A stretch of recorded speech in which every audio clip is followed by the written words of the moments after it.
Alright. We got one package for all of this week's anime.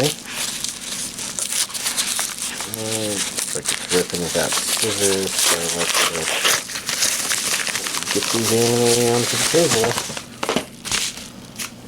We got Pokemon the series Sun and Moon Ultra Legends, the first Alola League champion, with 18 episodes.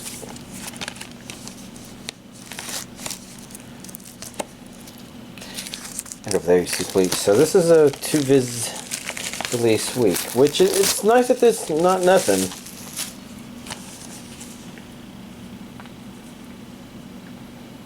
I was just thinking, oh, it's my man Guzma. And I don't mean my man isn't like he's my favorite. I mean like he's all our... Man, he's... fun. I mean, I think a lot of people gain respect for him when, you know, they kind of... You know, he gives a good first impression. Anyways. That's straightforward. And, you know, we've got Bleach Blu-ray Volume 10. You should probably get that looked at. That's probably not a healthy thing for souls to do.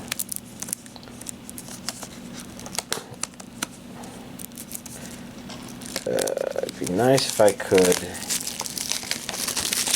get in there. That said, Bleach feels like something that just kept getting bigger and bigger and bigger, and it's like, I don't know, exhausting. And that doesn't take into account,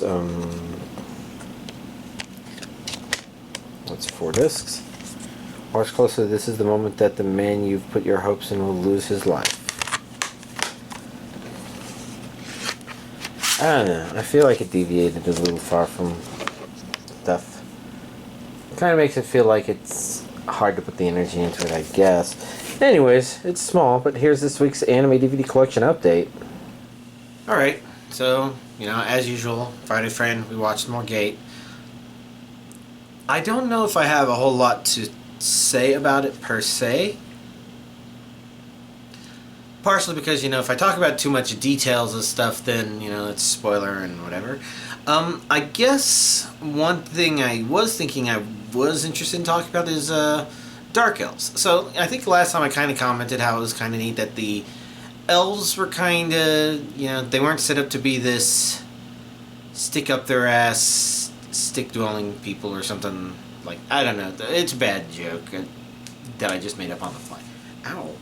My left toe decided to try and cramp up a little bit. The Dark Elves, you know, they don't play, I guess they do play it a little bit, where, you know, they kind of show Dark Elves kind of getting trained up on using RPGs. And it's kind of funny and neat because for some reason it feels right. And at the same time, the show kind of treats it like they are newbies at it, which kind of makes sense. You know, we kind of get this common portrayal of elves as being super hyper competent at everything they do. But I think a lot of the lore for that comes from people just living forever and being able to get good at something because they've been doing it for literally 500 years and being forever young or something like that. So with this, it kind of portrays the Dark Elves as, you know, kind of learning this stuff and picking it up and knowing they have to learn it and having a fun attitude, not like this, ooh, what does this mean, garbage? No, they're just like, okay, they're going through a little basic training, not like actual break their spirit training, but just kind of, you know, basic training on how to use the equipment and, you know, some safety tips, which is interesting because, you know, it also plays that, you know, in the chaos of battle, when you're doing something new with stuff, you know, you don't handle that stuff very well. And it kind of sucks because, you know, you kind of didn't want so many... I didn't want to talk about that because it's a little spoiler. But, you know, basically, it is still a refreshing thing. Otherwise, you know, Gate, still entertaining. So let's see, I watched one episode of Moncler Nights, which is Monster Collector Nights, I guess, except it is intentionally kind of small, I think, in order to kind of represent the chibi style. And, you know, again, only one episode, so didn't even give the 3-episode thing, just to kind of get myself impressed with it. And When I say it's stupid and on the nose, I mean that it's kind of deliberately intentionally so. I mean, it's one of those ones where it just like, oh, let's not even have a pretense of any of this making sense. We're just getting this shit started. Now, what shit is getting started, it kind of doesn't really explain, which makes me wonder if it's built on either an existing franchise or kind of meant to resemble stuff, like an existing card game. And it, yeah, again, it doesn't make sense. And, there's a lot of elements of that, which is like, it's clearly something that was made for younger kids, and it's very obvious in that stuff. And I say all that because, we get all that out of the way. That's a reality of it, but it does seem to have its own charm to it. I think I commented before that, it's got a really curious art style, and I pointed out some parts of it that kind of remind me of Clamp. And, it still does, and still neat and pretty and cute. And I could really see people just liking it because of that. For me, it just didn't have any story grab to it because it was just kind of, yeah, we're just doing stuff because whatever. And, if I gave it more episodes, maybe it would have something of a story because just from glancing at the episode names alone, it does sound like it does try to lead up to something. But I really don't know how it develops, and, so I guess I was just looking for a surface level impression, at a minimum. I mean, if I'm like, yeah, I could keep putting this on the background, I probably would, but it didn't engage me as much. But it was kind of one of those pleasant on the eyes sort of shows, and not like colors. It's just more like I really liked all the cutesy things, I guess, for lack of better terms. Oh, and this is really confusing, this cover, because these two are kind of the lower down, which would make you think that they're main, but it's actually these two on the side that are the main characters, and these two over here that are kind of the bad guys. Unless, of course, it develops and changes really quickly, but I wouldn't know that because I haven't seen more than the first episode. Which did vaguely remind me of something else that was curious. One thing about it that doesn't seem very well designed is they have our main two characters over here, and they kind of establish that she just has kind of strong psychic powers, which is just mostly in the normal world ability to see spirits when most people can't. And then they don't say anything about him, but they kind of try to make it where the both of them together are supposed to be the main character. And somehow the both of them working together are able to summon this power that allows them to fight against the bad guys doing their silly things. Kind of a little Team Rocket-ish. Not necessarily in what they do, but so much in spirit, I guess. It feels like every episode may want to end with the Team Rockets blasting off again sort of gag. Without being that explicit, it might do varied things because the bad guys will probably try and do something, and the good guys will probably counter them with another monster, and that's might be the basic gimmick that they go for. But it's just weird because they kind of establish that she has a power, but they don't really establish in the first episode why we even care about him as a character, other than the fact that he feels the tiniest bit more main just because we're first introduced to the Six Gate world through him and his childish fascination for a card game. That's the Six Gate world thing. And then we're not really given any reason to hang on to him, and it's kind of okay because, like I said, I think they're both supposed to be the main characters together. And they work pretty well in that regard, I think. They kind of are just two kids that go and do everything together. And in fact, the show intentionally lampshades that they're going to be a little too close together. Like, lampshade means that the writers say, yeah, see, everybody's just sick and tired of just how close together they all are. They always are.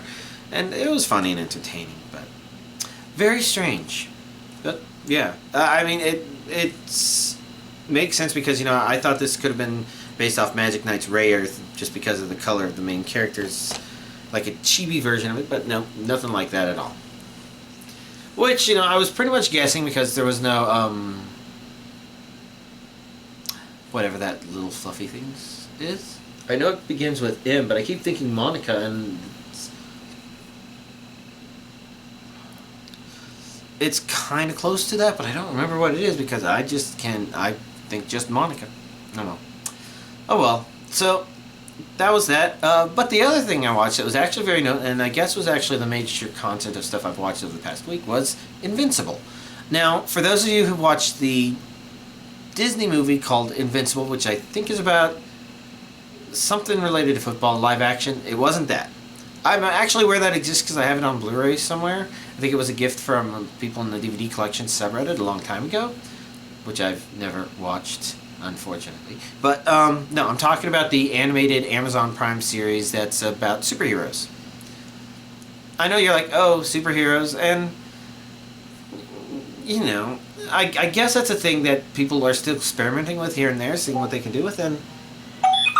Oh, cool. Well, my friend just beat HR3, and he's HR4 now in Monster Hunter, and I'll talk about that later. But for now, I think it's a good show. Now, I should clarify very specifically, I think it's a good first season. Because technically it's more, it says it's season 1, which implies there could be a season 2. But if they only had the season 1, it would actually be pretty good. Which is unfortunate, because that might mean it suffers from some Korra-related problems. I get the impression this is made by the same people that made Avatar: The Last Airbender. I think the character designs, animation stuff kind of remind me of that a bit. It's really hard to tell because Omni-Man is such a visual presence. You just can't get that mustache out of your mind. It's kind of insane. It's an insanely good character design. But the basic premise of the show is Omni-Man is basically something sort of like Superman. You know, they have this something sort of like Justice League, so it's very inspired by that stuff.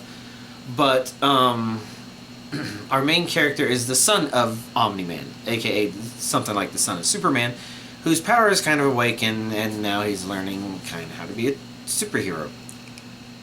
And so it's kind of like that. Like, that's the basic premise. I think the show plays around with it enough that more seasons can make sense, but at the same time, it's satisfactory. And again, I've seen a lot of anime that were still good that ended in worse off single story arc sorts of things, which is why if this was just a single story arc, even with its flaws related to it only being one story arc, even though it's maybe planning to be more than one season, it's not that bad. In fact, I would say that I was very satisfied. I think I've actually already said it. So, you know, it's not the perfect show, and it wouldn't necessarily be for everybody, but I guess since we are talking about an American-made thing, it's probably worthwhile to kind of ask questions about some of those little minefields that are commonly there. And these are things that can very easily break shows, and that's teen drama stuff, and does it have too much woke bullshit in it?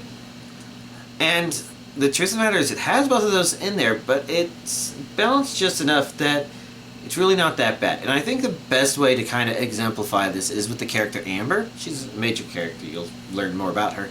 She kind of is I don't like her as a character, but I didn't hate her. It was more like I was just cheering for the main character to not get together with her because she's kind of a focal point for a lot of that stuff. And I can't go into a lot of the details on why, but for some of the stuff at least. So like for the teen drama stuff, that's actually kind of relevant to story as it goes along sort of stuff. And I just don't think she was a particularly nice person in regard to that stuff, but I wouldn't say she was a bad person. In fact, most of it feels like she was just kind of pigeonholed as a character into this is what she has to do. And I think that's the real problem. Is she is especially pigeonholed because when it comes to the woke stuff that's in the show, again, that stuff can break a show for a lot of people just because it's like, oh my god, why are you spending the show lecturing me instead of entertaining me? Oh, yeah, because the idiots think that, oh, we should probably take a break in the middle of this to remind people of our pet cause. And that's stupid. That's the way they did educational stuff back when I was a kid. And that was just for, oh, we're going to make an educational game, which is just like the games you play, except, oh, no, we're going to always stop in the middle of stuff. And because it's designed to stop in the middle of stuff to interrupt you with educational stuff, it kind of means it feels like it's just interrupting you. It doesn't feel fun. And I think that's the real problem with today's wokeness stuff is these people don't understand that people don't want to be lectured when they watch movies. Or at least most people don't. You'll probably have people that enjoy it, just like you have people that enjoy some really kinky sexual stuff. And some of it I just don't understand no, I wouldn't want that to happen to me, and I wouldn't want to do that to other people, so you do your own thing. But when it comes to the woke stuff in this show, again, I keep using that word, and this is probably just making you scared if you haven't seen it, but it's not that bad. They don't seem to be using it to drive the story. There's just story elements in there. Most of them, again, focused on her, but not entirely. Like, I think they set her up to kind of do some virtuous signaling. Oh, yeah, she's a really good person because she volunteers as a line cook at a kitchen. And you may think, yeah, there's no problem with that. People do that all the time. But I think the problem is sometimes it feels like, I think this is the people that made Avatar: The Last Airbender, and I've only seen Korra and gotten hints as to some of the other stuff they've worked on, if this is still them. I do think they have this tendency to pigeonhole people too easily in a story or narrative sort of thing. And unfortunately, the Amber character, most of what made her dislikable to me had nothing to do, well, I wouldn't say it had nothing to do with the wokeness, but that would have been a thing where I just rolled my eyes and just said, whatever, the writers are being idiots. But no, it had to do with just how she had got pigeonholed into the story as the character they wanted her to be. I think more because they wanted to play with the dynamic that I don't think makes sense, and it doesn't make her fair. And I can't go into too much more detail, but, I'm really talking about the stuff about this that I think was really bad, just because I want you to walk away from this thinking, that actually doesn't sound too bad.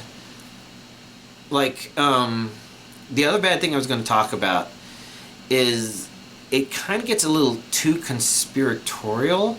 Like, it has all these little, why is this story thread happening sort of things. And at first it seems okay, but then it just seems to sort of build it up a little more than it really should. And what I mean by really should, I mean it kind of feels like it's distracting from the main story it's trying to tell. Like, it kind of makes sense when you get introduced to these other superhero characters, just because you kind of know they're going to be interacting with our main character in some relevant way, right? Which kind of makes it relevant to the story, right? And it kind of flutters a little bit on that. To the point where you're like, well, a couple of those threads did resolve. And, it gives satisfactory resolution to stuff it brings up. That's one thing that makes it kind of good. You just kind of wonder, why again? It's hard to tell if that felt there. Now, it would make sense if, they're trying to build up to stuff that's maybe going to happen next season or something like that, or future seasons. But it's unfortunate because it kind of detracts a little bit from the first season as a standalone. Well, this was an interesting thing. It would be nice if they make more, even though at some level you don't want them to make more because they're going to mess it up.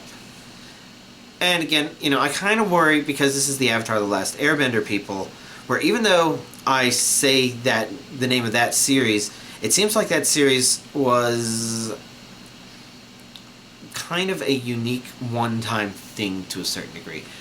Like, and I'm not entirely sure because I haven't watched everything. Like, I know some of the production problems with Legend of Korra, where if Legend of Korra was just the one season, it probably would have been okay. There were okay things about all the seasons, but kind of it as a series overall.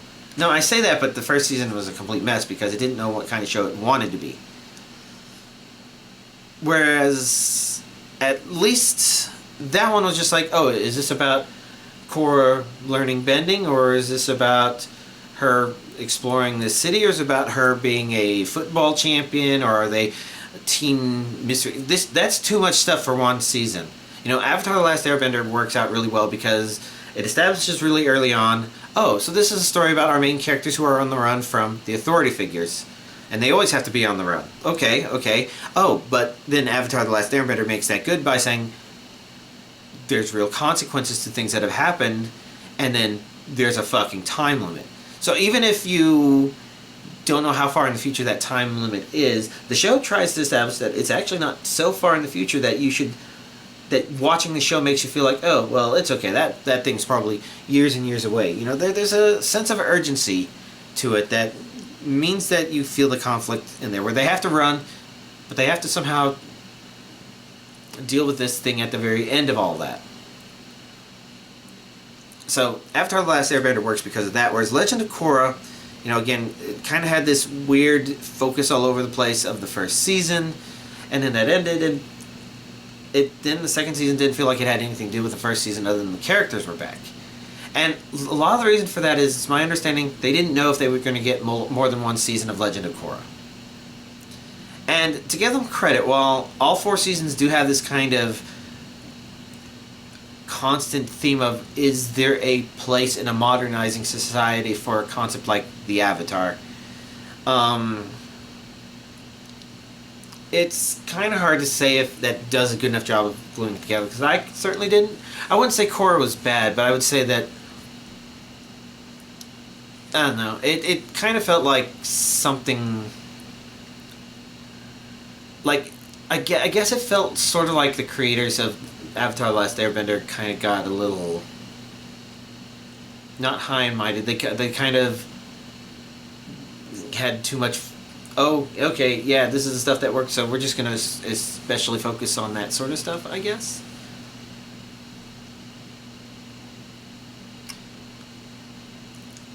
I'm kind of blanking on how I want to explain it, but it kind of feels like that same problem that caused George Lucas to, you know, make the prequel trilogy, although a lot of people point out that it wasn't him that made the prequel trilogy work. He was just one of many people that did. In fact, the prequel trilogy the original trilogy worked because he had a lot of good ideas, and there were a lot of people around him that were able to refine it into something that actually was even better from a storytelling perspective, which includes, like, his wife doing some really awesome editing to fix Star Wars Episode 4. And by the time the prequel trilogy came out, I think it's been pointed out that at that point George Lucas was considered so big that he could only be surrounded by yes men. Now, I don't think anything that big had happened to the Avatar people. In fact, maybe Invincible works because they got pulled back from that. But I can't really tell because I haven't watched every series they've done between this and that. Assuming this is those same people, I could be talking completely out of my fucking ass. So keep all this in mind. But it sort of felt like, you know, there were some of the same potential issues where there's definitely something about season 1 which is, okay, this is our new guy, he's basically a young Superman learning to use his powers in a world that already knows that Superman exists, and, you know, he has to figure out what does that mean in terms of what he tries to do, what he can do, what he learns to do, how he works with others, does he do things the same as his dad or not. And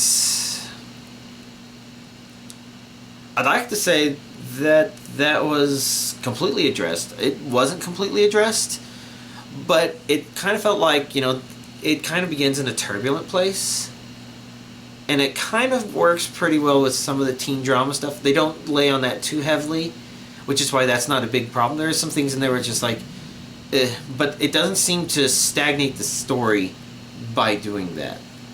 So it's mostly okay, and then, you know, where it ends, you kind of feel like, I guess our main character feels like he's reflecting on his journey, which is kind of what makes it neat. But the other thing that's worth mentioning, I don't know if I can say this about every single battle, but I do feel like this is a good show that understands conflict. So I've complained before. I was going to say commented, but let's be honest. I complained. Maybe it'd be more accurate to say I've bitched before about things that are action that are just like, okay, there's a lot of stuff happening, but it's just kind of establishing that none of the characters take any damage when they hit each other, and they just seem to be fighting because they were told to fight, and then they just arbitrarily stop fighting sometimes. And, you know, I'm targeting a couple different series when I think about all this stuff. And so, for me, the action of those kind of shows is just not there. And so this one, you're like, well, you have 2 Superman characters. Where's the tension in that? And the truth of the matter is, I think it's pretty easy for a lot of Superman and Superman villain sorts of situations to easily fall into that I don't care kind of action. It's like, oh yeah, he just punched him to the moon. That was fucking awesome. Oh, but it didn't matter. Which is funny because, there's another anime where that happened, except that time it was really fucking awesome. But that's mostly because you didn't even know if that was something that could be possible there, whereas with Superman, you just kind of assume it is. But they do kind of give you a better hint as to what's at stake if somebody loses or doesn't lose. These people are having a conflict because they've reached an impasse. They have different opinions, and we don't know the full picture. Some of the opinion, which is where some of the mystery comes in, but it works because you can feel that there's something there, and the series gives you a pretty satisfactory here's stuff. I mean, there's a part of me wondering how much the writers maybe did a good job, or if maybe there's an element of it that could also just have been from the voice actors. So Omni-Man's played by the voice of J.K. Simmons. I am blanking on if I'm remembering his name correctly. I think that's correct.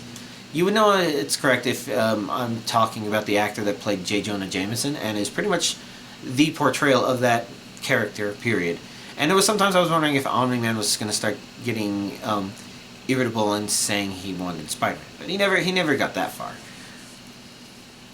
He never got that far down the JJJ route. You'd also know J.K. Simmons, if that's the right name, as the voice of the person that used to own Aperture Science in the older sections of the Aperture Science facility. The one that was going to take Life's lemons and give them back to Lemons. In fact, I'll make a combustible lemon and throw it at Life's house or something like that. Something funny like that. You remember that character. And I'm completely blanking on what his name was. In fact, I just actually almost felt like I remembered parts of it. But, that's the hard part of not remembering things, is you don't remember things. Anyways, it's interesting hearing him talk, but I felt like his voice acting was pretty great in there. Like, I actually think all of them were pretty great, but he was a standout character for me. And I think I want to go into some of the details as to why, but I kind of feel like I can't because there's enough spoiler there. But, I think I'm probably talking about it, and maybe absolutely all of y'all have already watched it. If you haven't, maybe you're listening to what I'm saying and saying, well, maybe I could watch it. And there's things I'd like to warn you about, but, there's story spoilers. And so it's one of those things where I think by the end of the first episode, you'll have a pretty good idea on whether or not you'll like the show. Because I feel like it delivers what's promised, and it doesn't suffer from the Netflix problem of, I didn't feel like it was designed to be binged. I felt like you could watch a single episode and feel pretty satisfied, and then take a break, and then watch another episode a week later. Which makes sense, because it was designed to come out once every Friday, and I'm only here watching it once the full season was out. And, yeah. So, that was a lot of thought about it. And if it seems like I'm just thinking about it too much, well, remember, I watched one episode of this and a couple episodes of this with my friend on Friday, but with Invincible, I literally just finished watching season 1 like a couple of hours ago, so it's a little fresh on the mind. And don't take this as meaning or implying too much, but my parents seem to really like it. Like, there were elements of it that I thought would turn them off, but it turned out that those elements were actually something they're like, we get much more of that in the stuff we normally watch. I'm like, oh, well, then I guess I was worrying about nothing. So, and I guess you can't really tell my age, can you? So my parents are like in their 60s and 70s. And there's a very good chance they'll probably actually watch the rest of the series on their own. Because, they do explore that stuff. And like I said, there's little things to the show you can get attached to that are just kind of neat. Maybe I didn't say that But I kind of imply that with liking Omni-Man and J.K. Simmons' portrayal. So, that's all. What else is there? Video game-wise, I continue playing Monster Hunter. I continue playing Animal Crossing. Fortunately, I think, as last week, the Animal Crossing stuff is still on the down low. I think it's probably going to keep going a little bit longer just because I want to get all the KK Slider songs for my main game. And, now that I have 2 of them that have gotten far enough, I just get 2 a week because I talk to KK Slider. Not to be confused with J.K. Simmons. It's KK Slider, J.K. Simmons. 2 different people. They just kind of have the same naming scheme. So KK Slider probably wants Spider-Man's outfit. He demands Spider-Man. I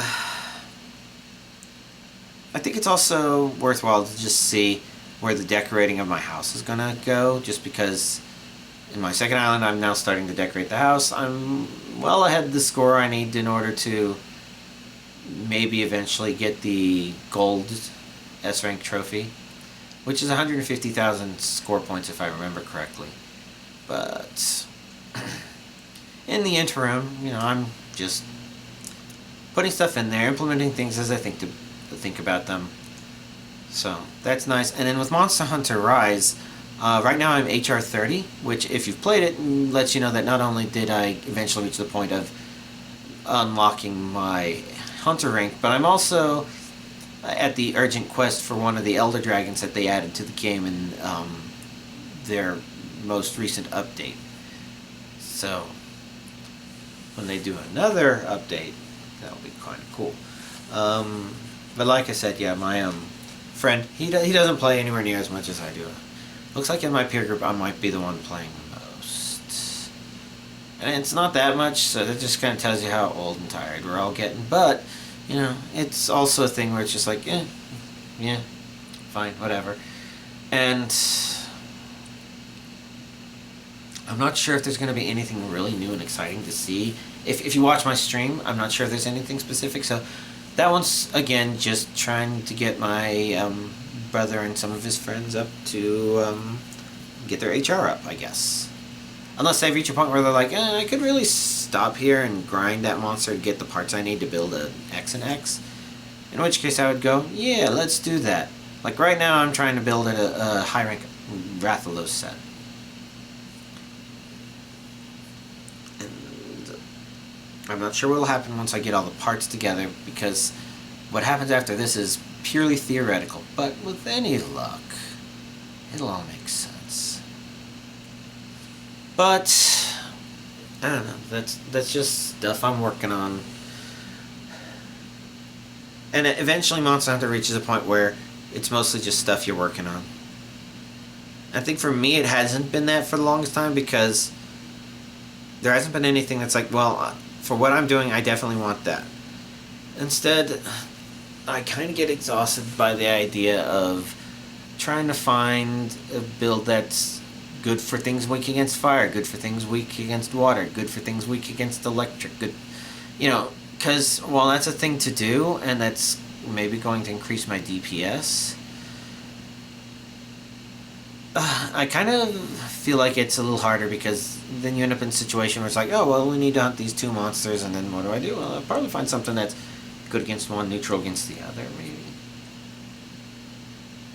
Or I just don't care about that and just go for high raw damage output. Which, again, is not the highest DPS you can do in the game by any. But the good news is I got enough outfit tokens to make sure I've got the look I want, and it's probably going to stay that way, even though underneath the covers I'll really be wearing a Rathalos set. But I've got a look that I kind of have just decided I really like. So, cool stuff. Alright, well, that's my, 30 minutes of rambling. Very small update, only the 2 things.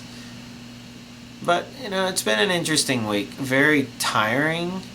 I mean, I had like 38 or 39 meetings all last week. And this just comes from being already in a high meeting kind of scenario. I mean, like, I'm a member of the program team of my two teams, which is interesting because you're like, oh, I thought you were a software engineer. And technically I am, but what our company does with tech leads kind of has them spending more time kind of helping the rest of the program team just set up the story so the rest of the team can continue working. And if you're like, well, how does that help people? I think the best way to think of it is, I think a good tech lead helps the developers not have to context switch anywhere near as much. They're able to focus more on what they need to do to get done. It's sort of like how a good manager is going to be the go-between between, you know, the people under them and people above them. And I say that in the most generic term, but like a manager would be good for developers by making sure that when business says, oh, I want everything under the sun, well,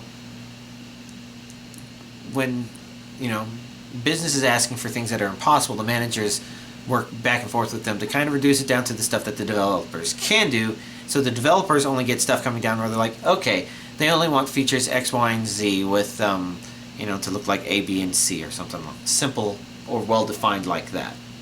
That would be potentially achievable.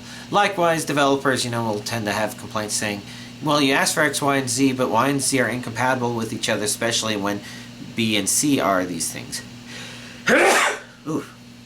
And it's very common for developers to say it in more technical ways, and a good manager of developers would take that and kind of make it into something, translate it into business talk, where they're like, yeah, you wanted the page to look like this, but the development team is saying that this specific part of it would be impossible.